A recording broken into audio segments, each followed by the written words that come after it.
Quand la Chine éternue, c'est toute l'Asie qui s'enrhume. Pékin est en train de mettre un mouchoir sur sa croissance à 2 chiffres du début du millénaire. Les experts craignaient depuis quelques mois un déraillement du train de la croissance chinois. Ils évoquaient les risques liés à la finance de l'ombre, à ces milliards de yuan qui alimentaient les secteurs les moins productifs de l'économie. Ils agitaient aussi le spectre d'un krach immobilier alors que les prix des logements stagnent dans les petites villes de province.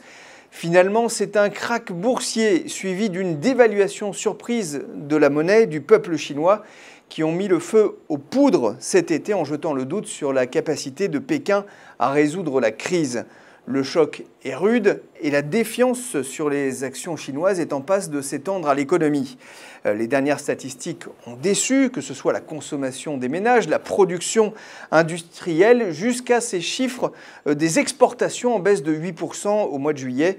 La Chine aura bien du mal à convaincre les marchés de sa capacité à tenir son objectif de croissance de 7% cette année. Alors la Chine s'enrhume et est surtout en train de contaminer les pays voisins dont les économies sont imbriquées les unes aux autres. Le Vietnam, la Thaïlande, Taïwan voient leur croissance ralentir, jusqu'au Japon dont le PIB a brusquement reculé au 2e trimestre et jusqu'à la Corée du Sud qui s'inquiète déjà de sa perte de compétitivité vis-à-vis des géants industriels chinois liés à cette dévaluation du yuan. Le problème, c'est que l'Asie restait avec les États-Unis l'un des rares moteurs de la croissance mondiale. Le FMI a déjà revu à la baisse cette année ses prévisions et rien n'indique que la situation puisse s'améliorer. La question est maintenant de savoir si la croissance américaine sera suffisante pour tenir à bout de bras la croissance chinoise ou si le ralentissement du continent asiatique risque de saper les bases de la reprise américaine.